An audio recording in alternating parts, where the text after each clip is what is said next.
So Mark, 5 years today you've been in London. How has it been for Shake Shack? It's incredibly surreal and a tremendous honor to be here.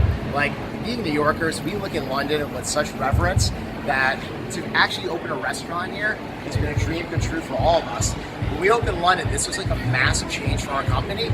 First restaurant, we're like, you know what, let's make one handcrafted like the original one in New York City.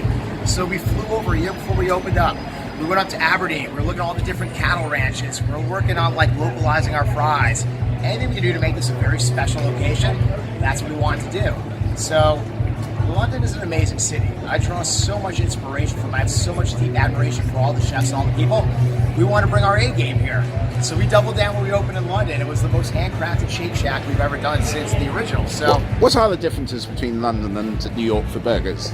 I would say the thing that I always see that really inspires me here is the way they top their burgers. I think there's like a reverence for bringing on a lot of sauces that have interesting flavors, but at the same time, while you have a lot of set that does that, there's also people that do simplicity.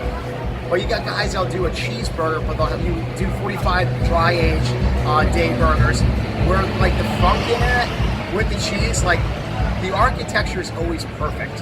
And when I come to London, this is one of the cities, this and LA, my two favorite burger cities in the world.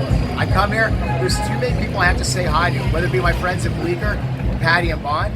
It's like I'm kind of finding myself busy eating a lot of burgers because it's different than what we do in New York City, but it's at the high level that I expect from New York. You and Five Guys arrived on the same day, 5 years ago. 5 years ago. They've expanded really quickly. Yours has been a slower expansion. Yep. Why is that? For us, like, we want to make sure Covent Garden was the best Shack we ever opened, and that takes a while. Covent Garden's such a unique location that to run that like Shack there and make that happen, it was like the original one in New York City in Madison Park. That literally is a tiny Shack that we never expected to be busy. When we opened Covent Garden, we had a massive queue, and we were just sitting there going, oh my God, what is going on here? We didn't think it was going to be this busy. It took us a while to dial in and make sure that one was perfect. And once we got it, that's when we were ready to open the second one. And that's always been our strategy. We don't want to go too fast because what makes us who we are, yeah, the food's good, but it's the people. If we can't find amazing people to keep running Shake Shacks the way we need to, we're all about hospitality, then we're going to slow down. And that's the biggest governor. Make sure we do them right. This one is going to be the best Shake Shack in the world when we open it. And when it's really hitting it, then we'll think about opening another one in London. So you're here at Mansion House in the city, Yeah. Slightly different kind of crowds. It is. And what I love about this here is when I look around the city and see this beautiful street, I love the fact we have St. Paul's up the road here.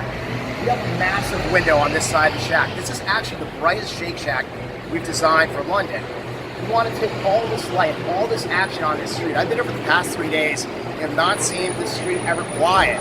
It's fun to people watch here, just see all these unique individuals going to work, going on holiday, just hanging out. So the fact that we have this big window here capturing all this neighborhood, this is what we're all about. We came over and said, how can we make the neighborhood part of the experience? Let's make these windows big. Let's make sure the interior is white and really, really alive so it reflects all the light walking by. That's kind of what we want to do here. And when you look at the buildings that they're putting up around here, this is an unbelievable area. When I came here 5 years ago, this didn't look like this. So we probably wouldn't have opened here 5 years ago, but to see how this is becoming thriving, and there's so many wonderful restaurants here. My buddies have a restaurant down the road, Brigadiers. They do amazing things. I could not be more proud to have a restaurant very close to friends of mine. That's what it's all about here. And again, this is a happy neighborhood these days.